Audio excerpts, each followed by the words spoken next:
Menjelang bulan suci Ramadan, petugas dari Satuan Polisi Pamong Praja semakin gencar melakukan razia untuk mengantisipasi peredaran minuman keras.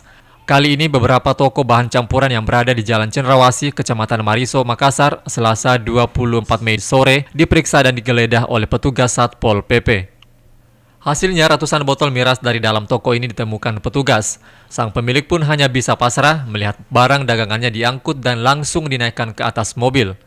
Menurut Kepala Penindakan Satpol PP Makassar, Edward, razia ini dilakukan lantaran masih banyaknya toko kelontong nakal yang masih menjual minuman keras, padahal dalam Perda jelas mengatur bahwa hanya tempat hiburan malam dan hotel yang bisa melakukan transaksi minuman beralkohol ini.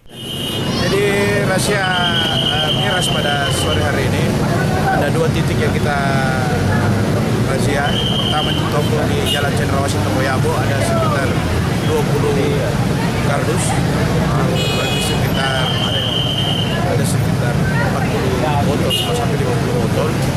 Yang kedua itu di Jalan Dentata, Poros Dentata itu ada sekitar 2 kardus yang kita sita. Karena kita laksanakan razia ini karena adanya laporan masyarakat. Karena dianggap Jalan Cenderawasih, Dentata itu merupakan salah satu titik rawan di Kota Makassar yang gampang ada konflik masyarakat. Salah satu pemicunya itu minuman keras.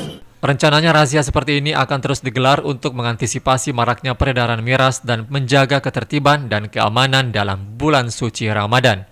Selanjutnya, ratusan botol miras ini langsung dibawa ke kantor Balai Kota Makassar untuk dimusnahkan. Ilham Cepi, Fajar TV.